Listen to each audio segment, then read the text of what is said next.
Welcome, ladies and gentlemen. It's the Sport Aces podcast. This is episode 8. Yes, sir. Wow, episode 8, ladies and gentlemen. Oh my God. As you see, you got the three amigos here. Chris Ortega here. To the right of me, we have Anthony, and to the left of me, we have Tom. How you guys? How was y'all weekend, man? It was good. It was pretty good. That was a fun movie we went to. Yeah, at least we in the middle now, Yeah, you in the middle. Inside joke, because funny story. So, long story short, I booked the tickets for the wrong date on Friday night, so I had to get a refund, which was luckily is the same price. Then I didn't get the middle seats. I got like the seats at the end, and they was complaining about that. Then I was like, everybody was laughing and we was joking. And then I was like, my comedic timing was like on cue because Dwayne was laughing at the fact that how I asked, anybody going to Fairfield That Bridgeport? was so funny, man. It was like comedic timing. It was like I was serious. Yeah, I was serious, Anthony. And then they was like laughing. I'm like, come on, man. Because we were in the middle of a conversation. And it was just like the comedic time, like off the wall question. It was like, wait, what? We were just vibing, and you just gonna answer this question? Yeah, it's crazy. Question though, was the movie good? It was decent. I think I like Jonathan Majors. I like him as Kang the Conqueror. I think he was very good. I think the end credit scene is gonna really tease us for a lot of good future movies with the Kang Dynasty, and I'm excited to see Loki season 2 now. Yeah. Facts. I mean, I didn't go into the movie with any like huge expectations, but I thought it was pretty good. I'll say this. I said it when we were there. I'll say it again. I would see it again, but wait till it comes out. I wait till Disney Plus. I wouldn't pay to see it again. Yeah. It was good enough to watch it once in the theaters, but not like Far From Home, Spider-Man. I watched that like 4 or 5 times. Yeah. So yeah, it was between like it was better than mid. I wouldn't say it was mid, but it wasn't good. It was like I don't know what a word for that would be. Well, speaking average. Speaking of average. Speaking of Far From Home, we're getting some new people with some new homes and lost homes actually. There's a transition. First of all, let's talk about the New York Jets. You guys, it seems like y'all in a great mood. Derek Carr went on dinners. He went on dinners with the team. That's what y'all do. I didn't say that we were in a good mood. Y'all not in a good mood because listen, we still screwed up. Oh, what? Yeah. Woody could fuck it up for y'all. What do you mean could? Woody will. It's like Anthony Davis. It's not a matter of whether or not he's gonna do it. It's when he does it. That's crazy. Come on, man. Y'all gotta have a little bit more faith in your team. I do. I have faith in our GM. Yes. Recently, it's because ever since Joe Douglas has got there, we have been making better decisions. Zach Wilson was not one of them. Yeah, but that was mediocre decisions. That's not even mediocre. Oh, okay, it's just a fail. Yeah. That was the only decision that he made that was bad, and it wasn't really even entirely his fault because a lot of people thought that Zach Wilson was going to be better than he has been. Yeah. So the rest of that class is pretty good. Like, exactly. All of his draft classes have been solid, especially the last one we just had, which was. It's a home run hitter. Rookie of the year. Both rookie of the years, defensive rookie of the year. That's crazy. I got 2 home runs as rookie of the years. I think the last time I seen like stuff like that happen, I think it was with the Bears with Gale Sayers and Dick Buckus. Nah. Actually, I looked it up. It was actually 2017 when Kamara and Lattimore both won it. Wow. Oh yeah, I remember that class. I didn't know that. I thought because it's only happened 3 times, and the other one was in the 60s. It might have been Sayers and Buckus. It might have been Sayers and Buckus. Yes. Yeah, that class was good. So it's only happened 3 times, and it's happened twice now in the past 5 years. So that's dope, man. That's dope, man. Let me get y'all opinion. How do y'all feel about Derek Carr if he decides to come to the Jets? Anthony, you can go first.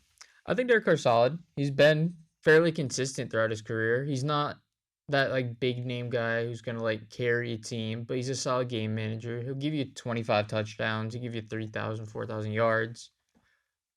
If we can get him for a reasonable price, I'd be happy with him. He's better than some of the alternatives. I think he's better option than Rodgers because he's gonna make less money and you don't have to give up draft capital to get him. Yeah. Derek Carr is my number 1 option, to be honest. I would be very happy with him. He has experience working in the system that they're bringing over with Hackett and Todd Downing from Tennessee. So I like Derek Carr. I think he's been underappreciated throughout his career. The Raiders haven't really built around him very well. Yeah, I'd be happy with him. Well, let me pose this question to you in terms of price before I give my opinion on the whole Derek Carr thing. Yeah. So he reportedly wants about $35 million a season. Would you consider giving him that as a franchise? Before you answer, think about our quarterback situation. Well, can I answer that? Yeah, both of you. So I feel like I'm gonna be honest. I think the most important positions on the field is always going to be your offensive lineman, your defensive lineman, and your quarterbacks. I think the quarterback position get higher praise. And I think you do have to pay him a good amount of price. I think y'all could talk him down to 32, only because I feel like 35 is pretty high after the season he just had. Yeah. I would say 32.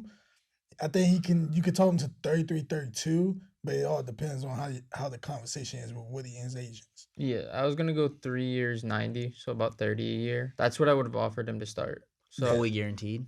No, not fully guaranteed. I'd probably guarantee a fair bit. Well, that's the thing. When we were talking before, like that's the thing that Woody could definitely screw up. Too much money or too many years because how old he's in his 30s now. Yeah, he's probably like 33. 33. Which for QBs is not a bad age. It's not, but I think everybody is looking at the Deshaun Watson deal. I think. Well, that's why Lamar Jackson wants that huge. Deal. But the difference is like the Browns is very desperate. Yeah. Like, you're not going to find a desperate team that has that I would consider us the Jets desperate. are pretty desperate for a quarterback. No, but like when it comes in the salary cap, like the only other team that I could see him getting that payday would be going to Atlanta Falcons. Because Atlanta Falcons have a lot of salary cap to maneuver. That's the thing I don't get with the Saints. The Saints are $70 million in the red. How are they going to pay Derek Carr? They're not. They're not. They literally can't if they cut like half their team. They have. I mean, to say like Jameis Winston, I don't really think he's. I don't know. He's okay. His opinion. My opinion on him is like, if he's in the right system, I feel like he can succeed. They're also paying Andy Dalton and Taysom Hill. Yeah. So like, they got a lot of money. That's the problem. Taysom Hill is his role needs to just be what it was in 2019 when the Saints were actually good, where he was just that guy that would come in, run the ball and be like a gadget guy. I don't know why they tried to push the agenda that he was a quarterback, because he's not. Well, I think it was just because this past season, when you look at the Saints overall, man, I mean, they were disappointing. Winston wasn't really getting things going. First of all, anybody, like, no shot to like anybody that's Bengals fans that love Andy Dalton, but like Andy Dalton wasn't Andy Dalton no more. No. Then you try to put Hill in the quarterback position full time and say, well, yeah, man, he might be our guy, and then like that didn't work out. So it's just the Saints is another team that's in the sweepstakes where I could see them make potential trades in the draft for them to jump up and take a pick like early on, because that could be a surprising team that could make a pick, make a draft trade to get a quarterback. Cause imagine letting all that salary cap go by making trades, and then boom, you got a little bit of wiggle room in the salary cap, and then you can get like a quarterback in the draft. Yeah, but I want to go back to salary cap for the Jets, right? So if we wanted hypothetically to give Derek Carr a $35 million contract per year, we'd have to.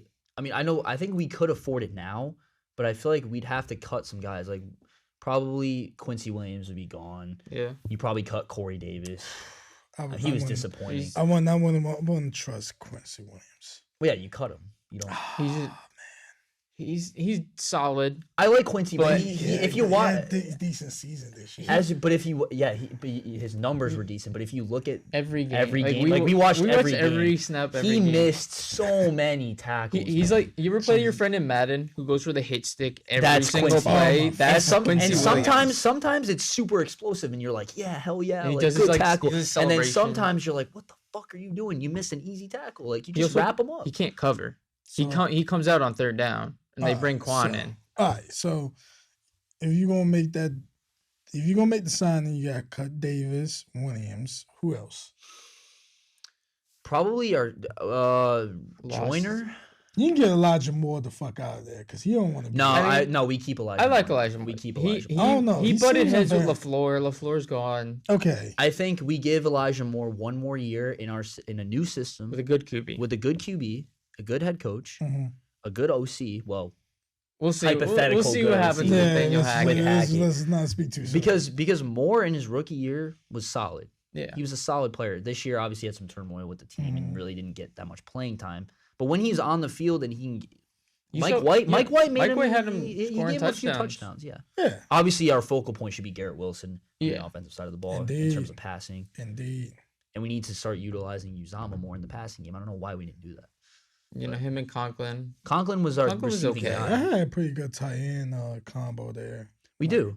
But Uzama on the Bengals, he had a great year. They used him to block mostly. If you're gonna pay him, throw him the ball. That's the thing. We paid both tight ends decent contracts. So I think we gave Uzama more than we gave Conklin. I think Conklin was 3 years, 22. Yeah. Uzama was in the 30 range. Yeah. But Dwayne Brown is a bad contract too. Yeah. There's a lot of things we could do, but obviously there's flexibility though. I wouldn't be shocked if we do end up keeping Quincy Williams just to keep Quinnen Williams on the team because that's another thing. We got to pay him as well. He's earned it though. He 100% has earned. He's the best player. He's the best player on the team. He's one of the best defensive tackles in the league, probably one or two. Him and Chris Jones. Yeah. So he needs to get paid. Man. That's our first priority. Well, 1A, 1B. 1A is a QB, 1B is paying Quinnen Williams because we need him. He's our defensive anchor, him and Mosley. So that's what we need to do, I feel, to give ourselves the best chance of making the playoffs next year, which we have the roster to make it. We just need the quarterback. Yeah. Nah, I like how both of y'all is real passionate about this free agency. It's a big Jets. One. No, it's a big. It's very for us. This is our biggest hope we've had in years to maybe make the playoffs. I'm seeing the light in front of y'all two eyes. Y'all really can't wait. It's been since because it's set out. There's a path. There's actually a gold the yellow brick road is there. We just need to walk down yellow brick road. It's been a lot of despair. This is the first time I've been excited for a Jets season in 10. Going years. into this season, I was not excited. I'm like, we're probably going to get another top 5 pick. Yeah. What do you know? We were 7-4 through 11 games. We actually had a shot. Yeah. Until the last week of the season to make it into the playoffs. Granted, we would have gotten destroyed by whoever we played, but we would have at least been there. It would have been the first time since 2010 I could see a Jeff playoff game. So. Yeah. But speaking of the free agency, I like how you called it so much about Lamar Jackson. And then a couple episodes ago where Dwayne said, do the Ravens need Lamar? Do Lamar need the Ravens? It looked like Lamar don't need the Ravens no more because the way he asking for the Deshaun Watson contract, oh my God. Let me pull up the exact words pull here it is. Down. Okay, well, this is another thing. It says Jeff Darlington, who's a pretty good reporter. Pretty good source. Okay, says, you're crazy if you think Lamar Jackson is playing on a franchise or transition tag. Wow. All that does is buy you time to negotiate a long-term deal or find a way to trade him for more than 2 first-round picks. Yeah. And Lamar, obviously, as we know, is reportedly seeking a fully guaranteed deal like Deshaun Watson. And then apparently they're saying keep an eye on the Falcons for Lamar as well. I'm trying to tell y'all, man. Because the Falcons have a lot of cap space. Because ever since they released Mariota and released a couple players, they're in the second team that has the highest salary cap opening. Where I can see them. But if you're Lamar Jackson, do you really want to go to the Falcons? I mean, no, but when you think about the culture in Atlanta, I think he's gonna bring that feel like how Michael Vick was when he was with the Falcons. He's gonna bring that type of attitude, and he's gonna be closer to back home. Okay, ain't he from Florida? Yeah. So he probably want to be closer to Florida, back home, so he had that family support back at home. And then, of course, the Falcons. I mean, is Blankenship still the owner? Is Art Blankenship the owner? Somebody look that up. I think so. Yeah. But I think he's gonna make moves to get Lamar to fucking Atlanta and be a Falcon. I think it's a good fit. They have a decent young core on offense. They got Drake London, Kyle Pitts. They've got Arthur Smith, who's a coach who's been running QBs. think it's Arthur Blank. Yeah, Arthur Blank. Yeah, Arthur Blank and Rich McKay. And let me tell you, both of those guys is known to build a team. Mm-hmm.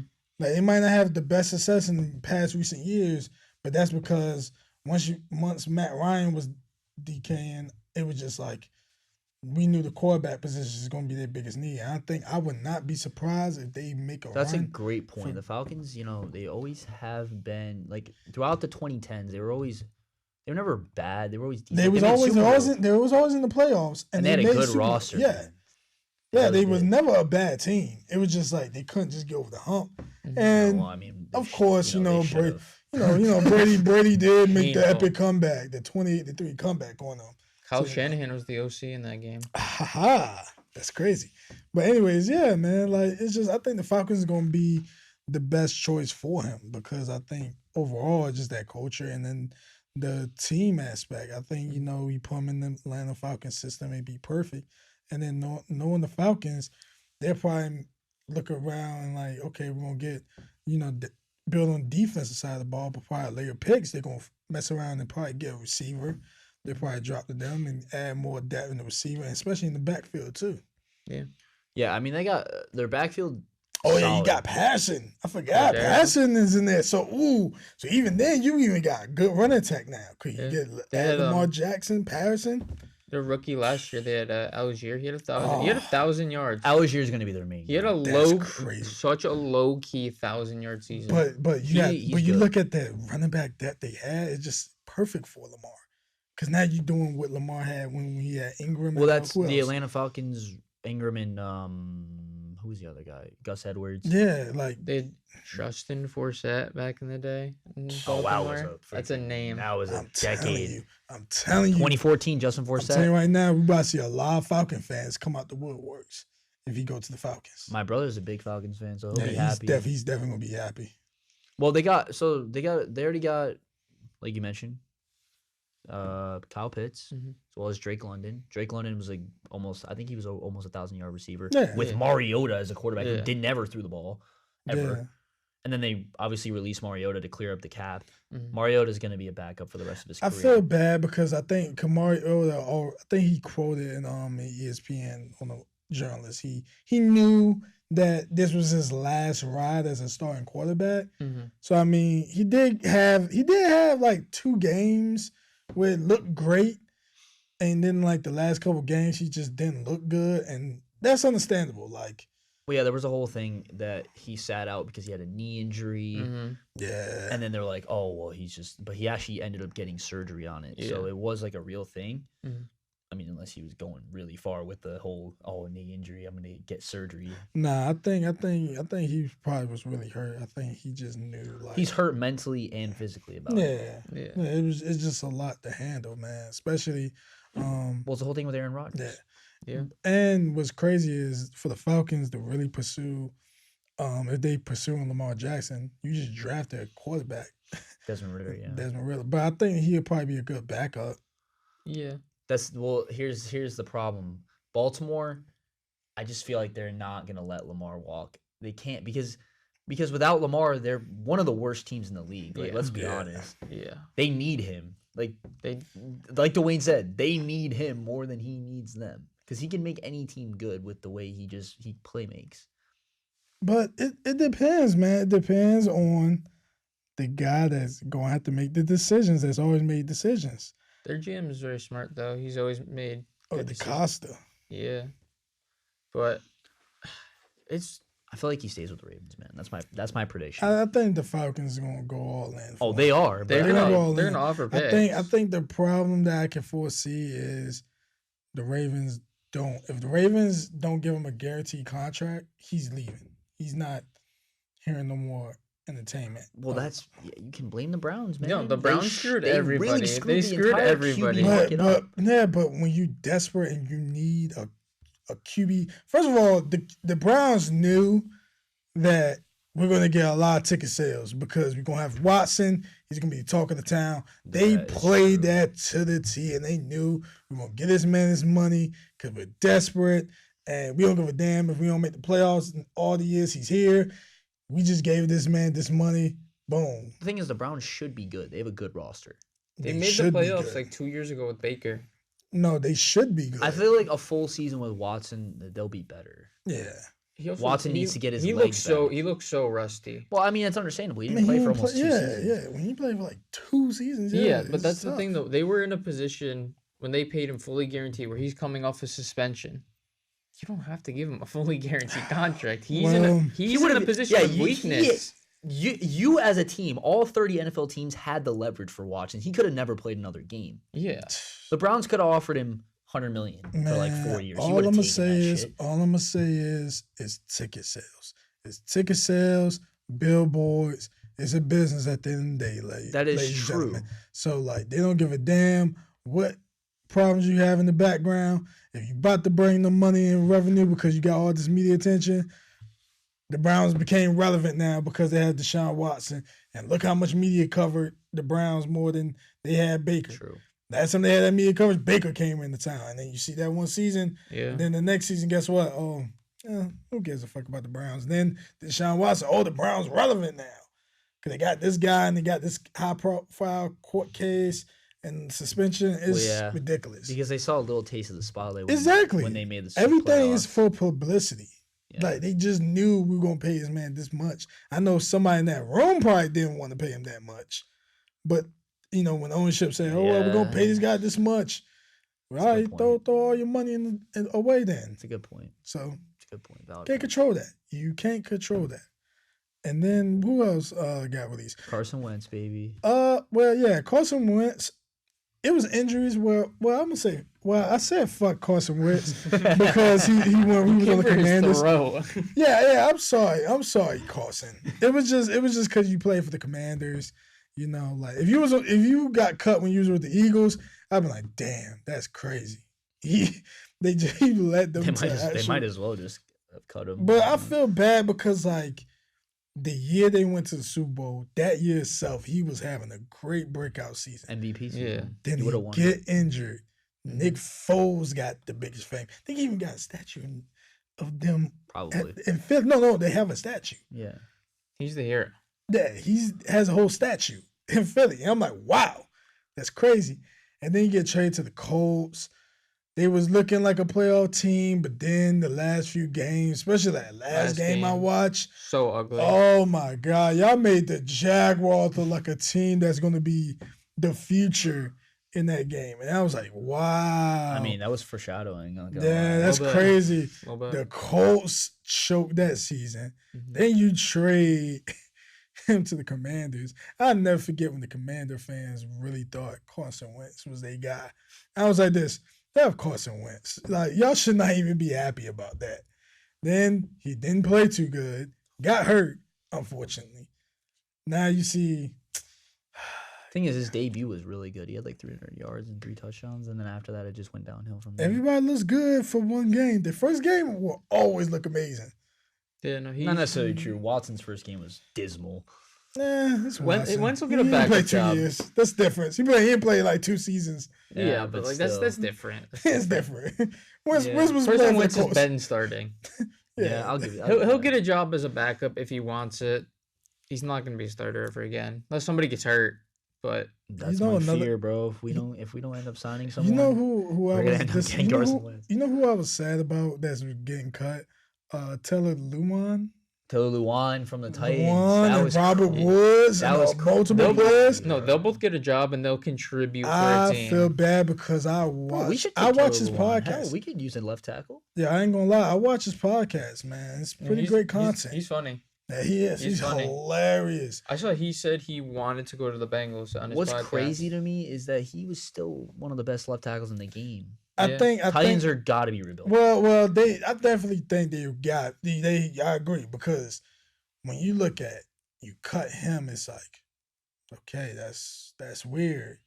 Like I get because the injuries may play a part, but that's weird. It's still weird. Robert Woods, I mean, he just got off an ACL injury, but the stats he put up, I ain't have a quarterback. Like, yeah, Malik Willis. Yeah, like he made for a receiver that didn't have a quarterback. That was pretty decent stats. And then you cut him. And it's like nobody on the Titans had good receiving stats.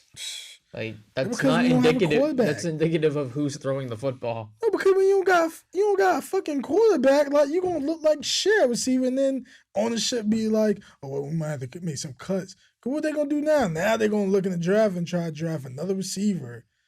Cause the previous receiver you had really wasn't making nothing. Let's be real. The Titans and drafting receivers do not mesh well. A.J. Brown, they drafted He was an outlier. He was an outlier. Corey Davis was top 5 pick, and they got rid of him after like 2 seasons. And then they drafted Treylon Burks. I mean, he's still young. Give him some time. I mean, no, I'm gonna give him some time. It's just he didn't look great. It was just not his fault entirely, but yeah, I agree. I just feel like, what is going on? They have no direction. You look at them, but half their team's old. Taking a receiver top 5, like a Corey Davis caliber receiver top 5, that's crazy, bro. Well, it's all look, man. I'm not in the draft rooms, but for all the GMs and the scouts this weekend. Matter of fact, this weekend is perfect weekend because Combine. Shout out to Morgan Miller. Cause she's at the NFL Combine, she's doing some content there. Definitely send us videos, and we're definitely gonna have to give you a big shout out. Shout out to NBC, man, for giving her a great opportunity, man. But Facts. Yep. Like the Combine, this be a great time to see the talent. Mm-hmm. Overall, and it's crazy how we segue right into the NFL Combine because it's happening this week. I did not know that until she sent me snaps about it, but I think. The workouts. I mean, did y'all see that Carter say he's not working out for the Combine? He's gonna work out his pro day. Who? Jalen Carter. Oh yeah, I saw that. Yeah, he's not gonna work out, but he's gonna do the interviews. So I mean, at least that's good. Yeah, it's good. At least he's doing the interviews. He could go number 1 if the Bears stay. Depends. It depends how his pro day looking because everybody who don't we be all like know everybody. That pro days are very. Yeah, because Zach Wilson looked great in his pro day. Because everyone looks good in shorts. Everyone looks good when there's no defense. There's no one to stop them. Yeah, that's cool. Quarterbacks is hard to measure. It really is. But like you can only other do positions, so much. It's kind of like every pro day and combine matters. Like receivers and running backs, like you're looking at like 40s and 3 cones and all these and high broad jumps and whatnot. Here's the thing about the combine: you can't completely take it.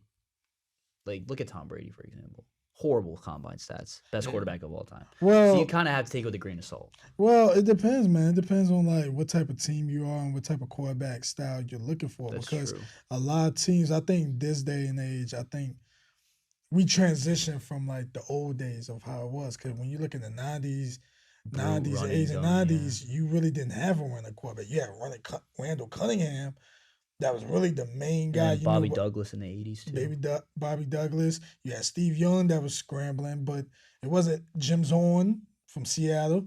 You had a couple guys that were scrambling quarterbacks, but I think when we got in the 2000s, slowly it started to transition. Because then you start seeing... It was Vic. You had Michael Vick that made a big difference in how you look at the quarterback that can run and throw the ball. Then you have Vince Young that had a pretty good rookie season. That started to become a big thing now in the NFL, where like now they're looking at quarterbacks. You're 40. If you're a quarterback and you run under 4.6, you just boosted your stats now. Because now they're gonna look at you like, we might have to get this guy because he's athletic. And the traditional pocket passers are becoming obsolete. I think there's still some guys out there. Yeah, but you have to have some scrambling ability. I think the average pocket passer now, I think they probably ideally they want you can still be a pocket passer, but you have to run like at least a 4.7. I mean, look 4.6, 4.7. Look at all the guys that were in the playoffs. Mm-hmm. Mahomes has good scrambling abilities, even with a busted ankle. Hurts, one of the best running quarterbacks in the league. Obviously, the 49ers are a completely different story. That was just completely their offense is just Josh Allen's good. A great runner. Josh Allen, good runner. Burrow's athletic. Yeah. All those guys, all the best guys Trevor that Lawrence are competing. Yeah, like they all run. You have to run between as in today's NFL. You have to run at least between a 4.5 to 4.8. Look at Justin Fields, man. He carried the Bears. You have to run the next 4.5 to 4.7 speed now as a quarterback. Because there's gonna be no more Peyton Mannings, no more Tom because Brady. the game is getting faster. It like is. you getting D linemen now. They running 4.4 Even some O linemen like Mekhi Becton for us. He ran like a 4.7 and he's like 360. Yeah. Like 360. Like that's insane. You seen the game is getting faster. Like the bigger they are, there's the less faster time. There's they less get. time in the pocket, so you have to find ways to give yourself time. Yeah, D linemen have gotten so good over the you past. even got 10 years. linebackers is running 4.3s, 4.2s, and that's a dangerous thing to realize. Man, you can't even outrun a linebacker no more. No. As a running back or receiver, because now they just as fast as you. So it's crazy, man. But like my thoughts on the combine, I think it's gonna really answer a lot of questions amongst the quarterbacks. I think who I think should have a great combine, because we're getting a lot of reports. I think Anthony Richardson should have a great combine performance. I believe it will raise his stock up a little more. Because if he moving up draft. Yeah, because if he has a great combine performance, that might elevate him in the conversation where it was just Stroud and Young. Now it's gonna be Young, Stroud, Richardson, and Levis. And then if Levis don't do good in the combine or pro day, he's not doing anything. He skipped the Senior Bowl. He skipped his bowl game. Levis has skipped a lot of stuff. He's holding a lot. That's a lot of questions. Stock, yeah. Nah, I'm not a fan of like the people. I mean, I get it if you want to like not get hurt, but like when you skipping the combines, the pro days, Senior Bowl, like everything. You starting to build questions about, like why? Like why? What are you afraid of? Dedicated?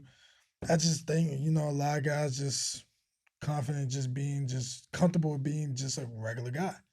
Well, in your opinion, who should be the first guy off the board? Well, amongst the quarterbacks? We'll take overall and amongst the QBs.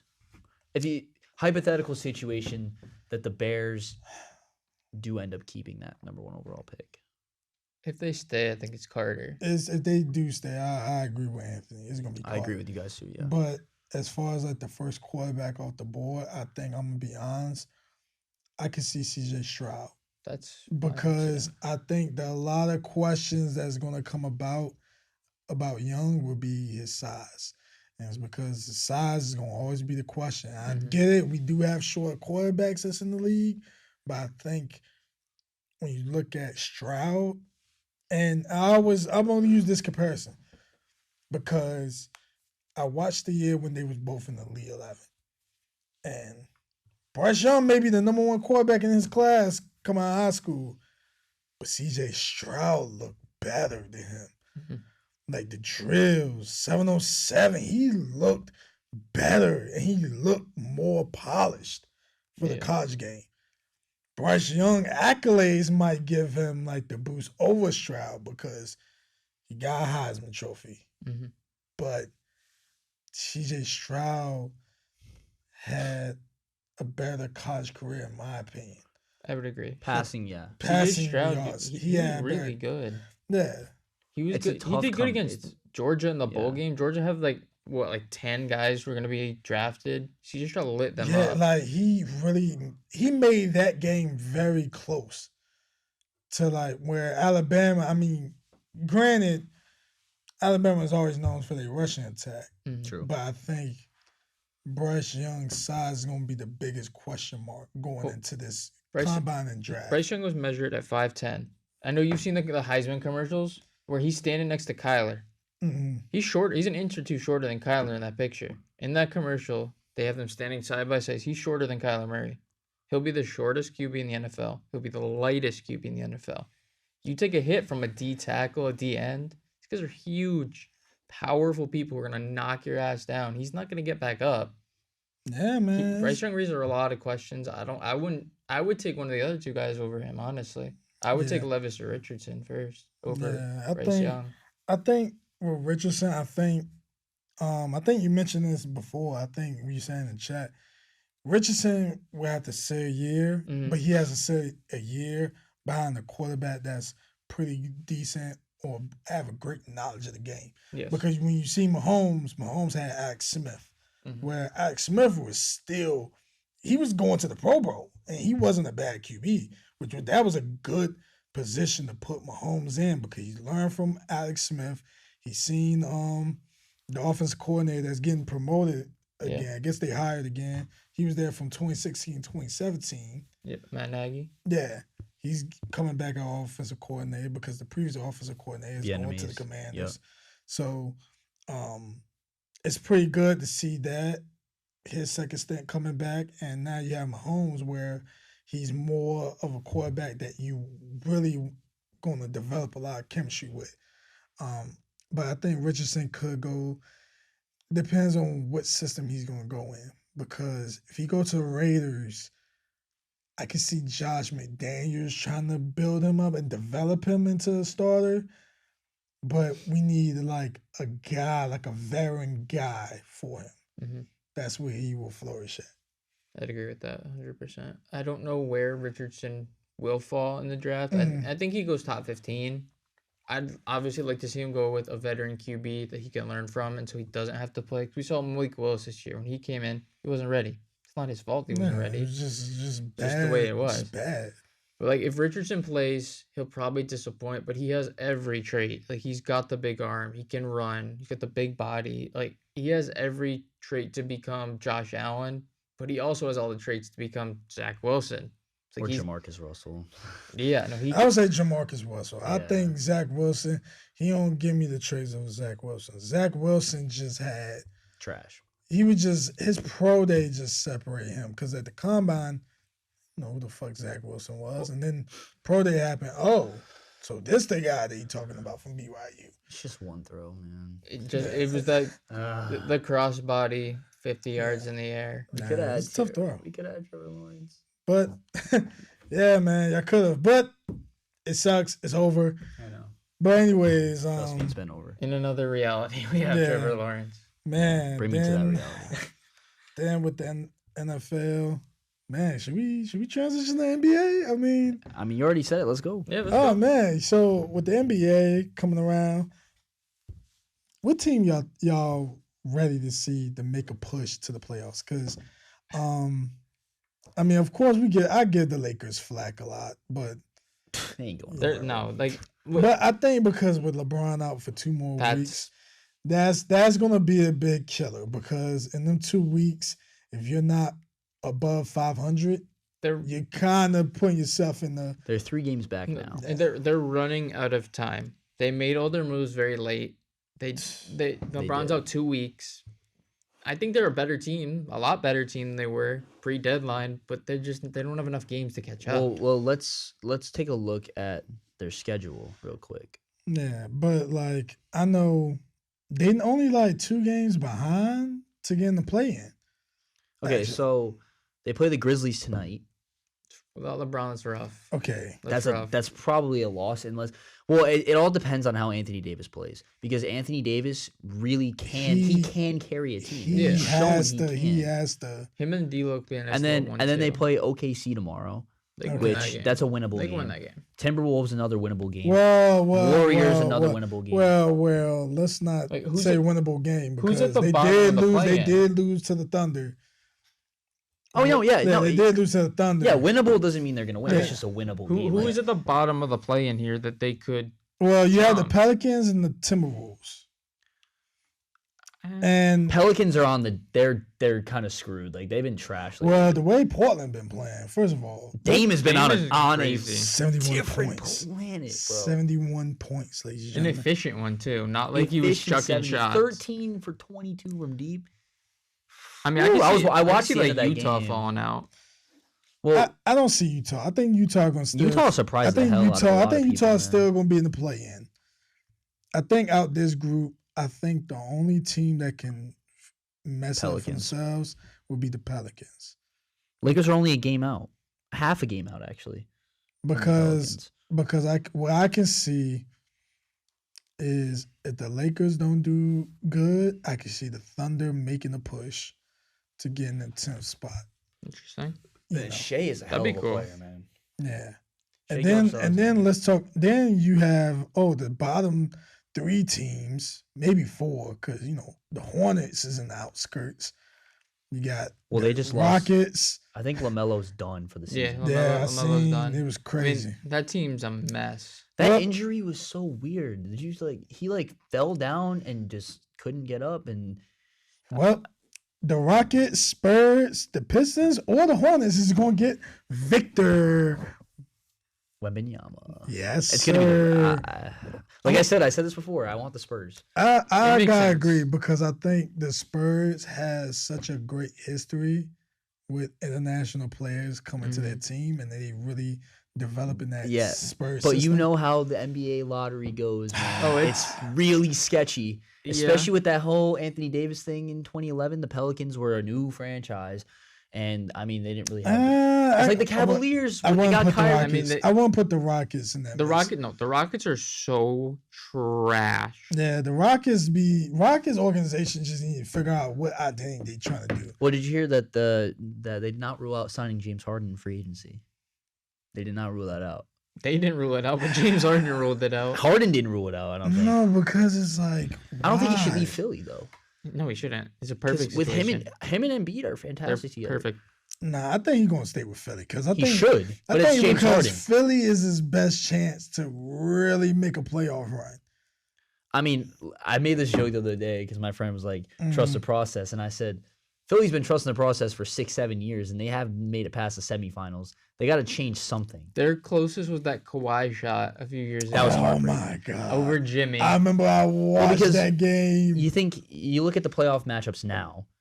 76ers are a third seed. They play Brooklyn. Brooklyn's gonna drop out because they don't have anybody. I think Brooklyn gonna be playing. They're gonna go play. That's what I'm saying. They're gonna drop out of the 6th seed. So hypothetically, Miami. Hypothetical matchup would be Philly Miami. Philly has the advantage. Philly has the advantage. I'm gonna be honest. I can see Miami fighting. I can see the Wizards and the Hawks falling out. Yeah. I can see the Bulls making the push and the play-in. Mm-hmm. I would love to see the Magic would be awesome. I would love to see the Magics get into the play-in. They won't, but they Pacers or Magics, it would be great. The Pacers should be so much better, man. They got they got an all-star point guard. Turner's been playing great lately. Buddy Hield's been, just jacking up threes. Yeah. They just they're just missing something. I mean, wait a minute, guys. I can't wait for tomorrow. Yep.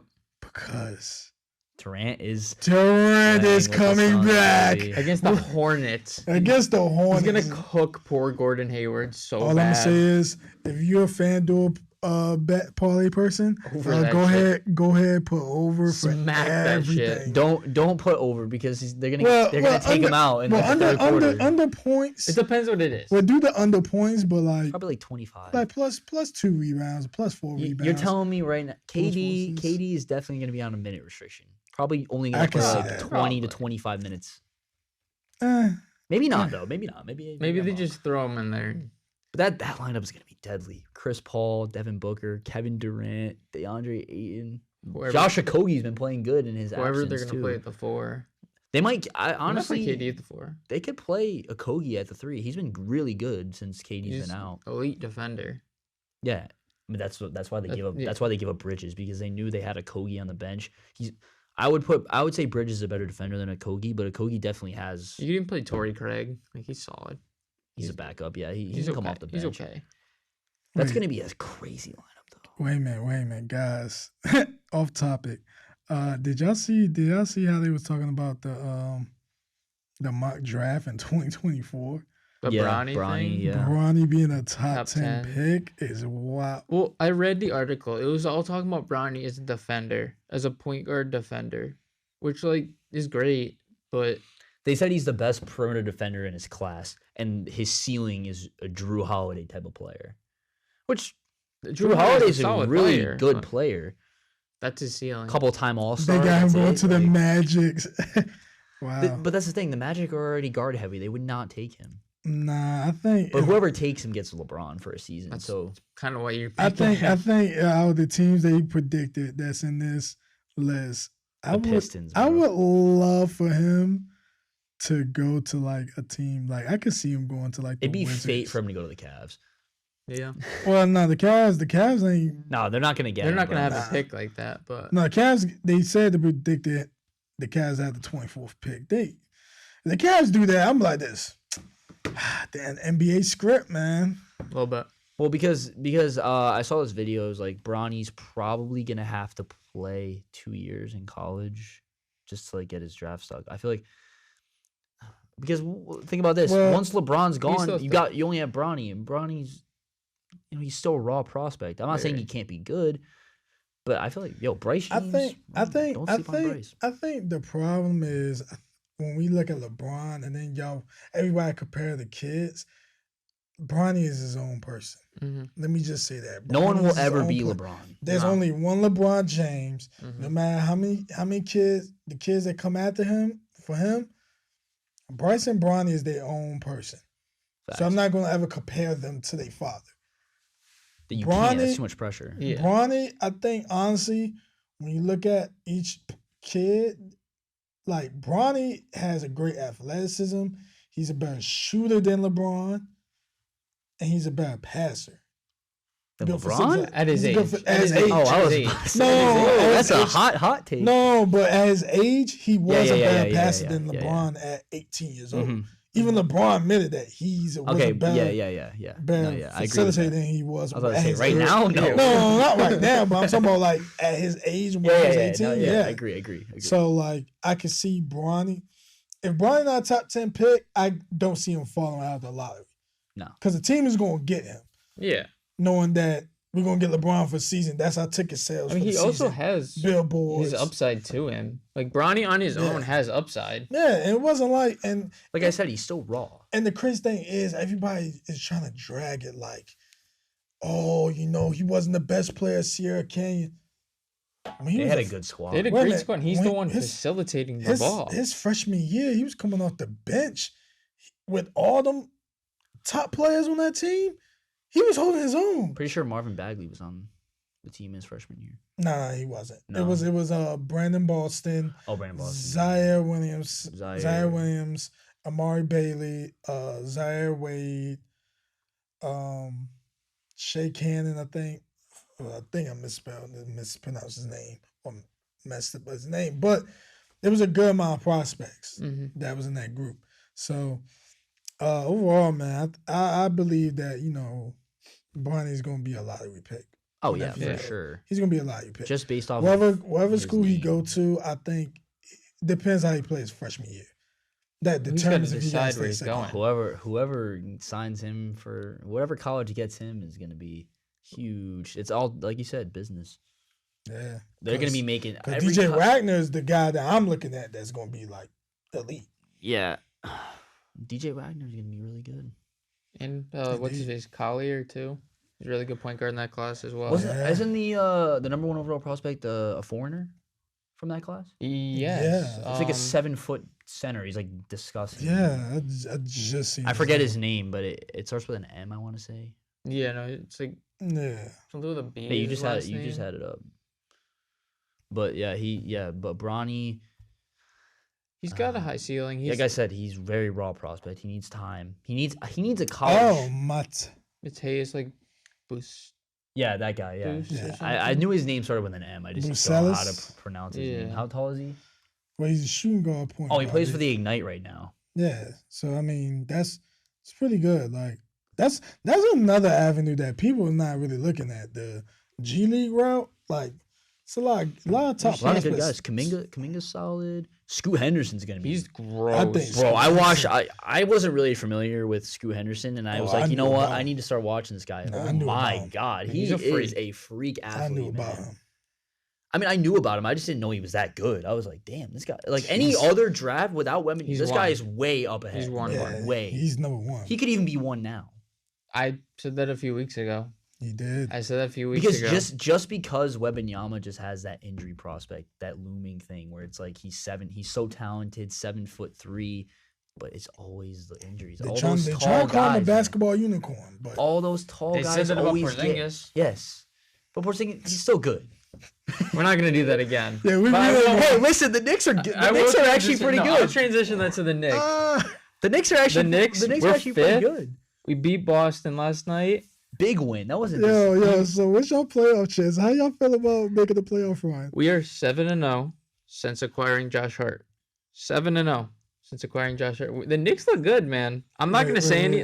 You see how the energy changed. Yeah, he just remember like a couple episodes. He was like, "I fucking hate Porzingis. I hate Porzingis. I hate Porzingis. RJ Barrett, some shit." Well, that's still true. No, all of these things are still in my RJ Barrett had 10 points last night. He didn't contribute to the win. RJ Barrett is still a bagless, one-dimensional player.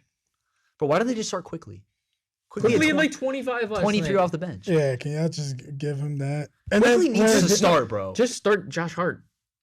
Yeah, fuck RJ Barrett. Y'all know what y'all should have done the trade him, deadline. Another trade deadline pass. I should have gave Derrick Rose to the Bulls, man. I mean, he could get bought out. Let him retire. Yeah, let him retire with the Bulls. That's the only way it's going to be right. He's doing nothing. Like he just. I forgot he was on the Knicks. He's literally just. Did he have like a standing ovation? He did. They brought him into a blowout, and he got an ovation. Yeah, because everybody loves his story. You love his story, thing, bro. Derrick Rose. I feel like he might be the only MVP to not make the Hall of Fame. But I'm okay with that because like when you look at the trajectory. Yeah. When you look at that, I got my fault right there. Pause. But it's just like the injuries plagued him. Well, there's some guys. I don't want to disrespect any of the old heads in the Hall of Fame, but there's some guys in the Hall of Fame that have like 2 All-Star appearances. So that in that context, I can see Derrick Rose getting in. But if you look at the talent nowadays, he just doesn't. His career doesn't stack up. And I'm not saying it's his fault. Literally one of the biggest what ifs of all time is what if Derrick Rose didn't get hurt? What if they just? Oh yeah, no, that's definitely the biggest. You know, this is a question. Why was he in the game? They're up 12 points with a minute left. They're not coming back. You want to know the problem? Hindsight's 20/20, but damn, bro. Thibodeau. No, it's Thibodeau. That's the answer. It's Thibodeau. But take him out, bro. He doesn't the game on lock. Thibodeau is the only coach I've ever seen to run like a 7-man rotation. But like, you got the and game then like on lock, 45 minutes a game or 48 minutes a game. You'd be like, dog. Like the that's why youngest get hurt. MVP ever. Like, well, some people a lot of people were like disrespecting Derrick Rose, like, oh, he didn't deserve that MVP. LeBron should have dominated, bro. Dominated. He was the reason why those Bulls were 16-22 or whatever they were. He was the reason. The Bulls was not relevant until he came there. He put up what? He didn't put up he put up 25 a game. That's really good stats, but like if you look, it's recency bias because there's so many guys now in the league putting up 30 plus a game. You know, an interesting fact. Last night was the first game of the season where there wasn't first day of the season where there wasn't a 30-point game. The whole season. Wow. Paulo Banchero had 29. Wow. That's the modern NBA. There's been almost 150 40-point games this year. And I found that out while I was doing research for that video I made. 150 40-point games. I just like how you just plugged that. I just love how you plugged that. This video, I'm about to plug it. I was gonna plug it. I was gonna plug it eventually. Listen, I spent a lot of time in research on that. I spent a lot of time on that, man. He plugged that. I just watched his video today. I was like, yo, he really plugged the hell out of this video in my mind. Like, all right, guys. So before we end this podcast today, y'all go.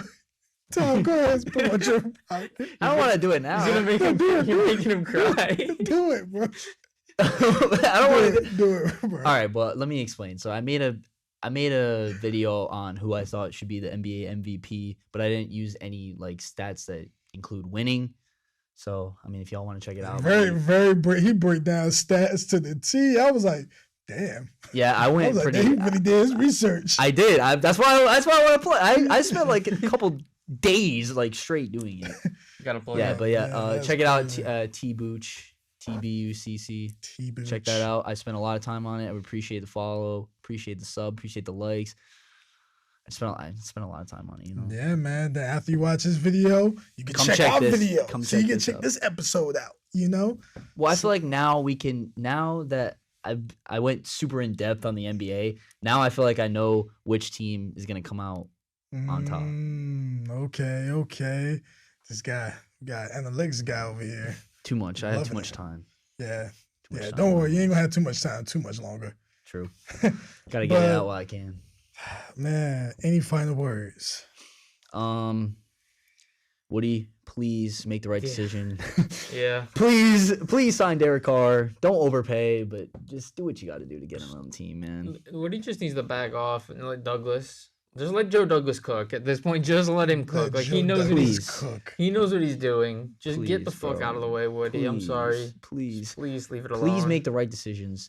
We have a chance to actually make a run. Like this is our first hope in so long. Like don't crush it. Well, Woody, if you need some GMs or some guys working the front office, ask the fans. You got two guys here. We know what we're talking about. We've watched it. You got two guys that know what they doing. We've been in pain for years watching this team. Oh, it only takes a few tweaks. I understand, man. Before we end the episode, man, we gotta give a big shout out to our sponsor, Hometown Worldwide. Definitely go ahead and get your hoodie, your t-shirts. We're gonna do a giveaway soon, ladies and gentlemen. So y'all better tell everybody, subscribe, like the pictures on our page, like the reels, follow us on Twitter and Instagram. We're gonna have a giveaway soon. And TikTok as well. So we're trying to be trending. And Barstool Sports, you hearing this? Definitely give us that deal, man. Spotify, give us that deal too. You know, we broke graduate college students. We need that money. Facts. It's true. All right, man. You ain't kidding about that. But this is the Sport Aces podcast. We'll be on the lookout for another episode coming soon. And Anthony to my right of me, Tom to the left. Ladies and gentlemen, this is Sport Aces podcast. We see you soon.